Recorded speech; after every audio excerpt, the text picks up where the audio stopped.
Sa video na ito ay muli po nating pag-uusapan itong si Chainlink or Link na isa sa mga pinakakilalang crypto projects na patuloy na nakakatanggap ng malakas na suporta mula sa mga whales at saka investors. Kahit bumaba po siya ng halos 17% mula sa kanyang yearly high, nananatiling matibay ang kanyang fundamentals. Kaya ang tanong, ano ang ibig sabihin nito para sa future or hinaharap ni Chainlink? Kaya yan po ang siyang ating pag-uusapan sa video na ito. Pero bago po tayo magpatuloy ay pakibasa na lamang po muna ang disclaimer dito po sa ibaba ng ating screen. Yan, simulan po natin sa unang katanungan kung bakit bumagsak itong si Chainlink. Yan, unahin po muna natin ang kanyang price movement. Si Link ay umakyat mula $10 noong April hanggang umabot po siya sa $28 nitong August. Pero kamakailan lamang po ay bumaba siya sa $23. Katumbas po yan ng halos 17% na correction. Kung titignan po natin sa chart, ito ay hindi simpleng pagbagsak lamang. Nabuo kasi ang tinatawag na cup and handle pattern. Karaniwan nakikita ng mga traders ang ganitong pattern bilang bullish signal.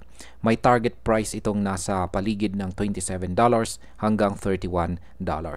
Bukod dito ay may golden cross pa na nangyari noong July kung saan ay tumawid or nag-cross ang 50-day moving average sa ibaba po ng 200-day moving average. Ang ganito pong technical indicator ay kadalasang nagsisilbing sinyales ng mas matagal na uptrend. Ibig sabihin, kahit na nagkaroon po ng correction, may posibilidad na si Link ay muling umangat. At kapag umangat po siya, maaaring mas maraming traders at investors ang sumabay na siyang makakadagdag sa buying pressure at makakapagpataas ulit ng presyo. Ngayon ay ano po ang papel ng strategic reserves? Yan, isa po sa malaking dahilan kung bakit nananatiling matibay itong si Chainlink ay dahil sa kanyang bagong strategic reserves. Sa ngayon ay nakabili na ito ng mahigit 193,000 Link na nagkakahalaga ng $4.5 million. At hindi lang yan, patuloy po itong lumalago ng higit sa 40,000 Link kada linggo. Ang strategy po dito ay simple. Ginagamit po ang fees para bumili ng Link at ilagay ito sa mga reserves.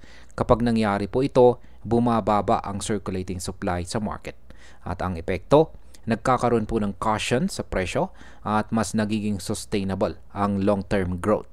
Para sa market, ang ganito pong klase ng accumulation ay isang bullish signal. Kapag mas marami pong tokens ang natatanggal sa circulation, mas nagiging limitado po ang supply. At alam naman natin, kapag bumaba po ang supply habang nananatiling mataas ang demand, madalas itong humahantong sa pagtaas ng presyo. Ano naman ang gawain ng mga whales? Ayan. Kung titignan po natin ang kilos ng mga whales, makikita nating malakas din ang kanilang kumpiyansa kay Link.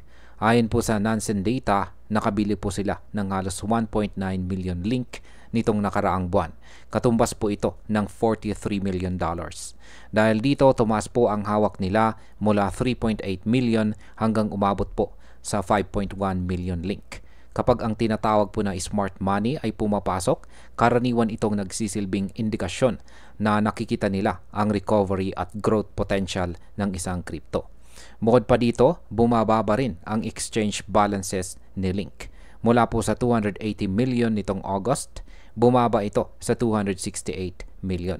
Kapag lumilipat po ang tokens mula sa mga exchanges papunta sa self-custody, ibig pong sabihin ay mas kaunti po ang available para ibenta agad. At kapag mas mababa po ang selling pressure, mas nagiging stable at may tsansang tumaas ang presyo. Ngayon ay paano naman po pinapalakas ng partnerships ang Chainlink? Ayan, hindi lang po technical at saka reserves ang nagpapalakas kay Link. Nakikita rin natin ang epekto ng kanyang mga partnerships. Isa po sa pinakamahalaga ay nang gamitin ng US Commerce Department ang Chainlink para i-publish ang GDP data. Ito po ang kauna-unahang pagkakataon na ginamit ng isang gobyerno ang isang oracle provider para sa ganitong uri ng impormasyon. Bukod pa dito, nakipag-team up din si Chainlink sa Solve protocol para i-launch ang Secure Exchange Rate Feed para sa Solve BTC.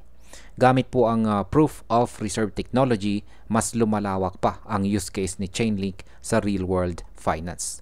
Dagdag pa rito, libo-libong bagong data points ang inilalagay sa network na nagpapakita po ng mas malawak na paggamit nito sa iba't ibang industriya tulad po ng finance at saka real-world asset tokenization.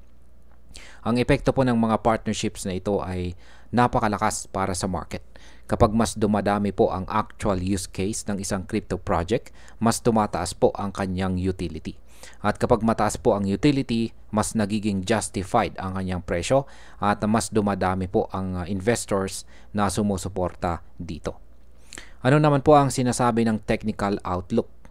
Ayan, balikan po natin yung daily chart dito na malinaw ang pattern. Mula po $10 noong April hanggang $28 noong August, nagkaroon ng natural correction patungong $23. Ang handle phase na ito ay karaniwan bago po muling tumaas ang presyo. Ang upper boundary ay nasa $27 at kung makakapag-breakout si Link dito, posible po ang target na $31. Ang golden cross nitong July ay dagdag pang confirmation ng bullish sentiment. Kung magpapatuloy po ito, mas lalakas po ang momentum ni Link at maaring makakita po tayo ng mas mataas na presyo bago matapos ang taong ito.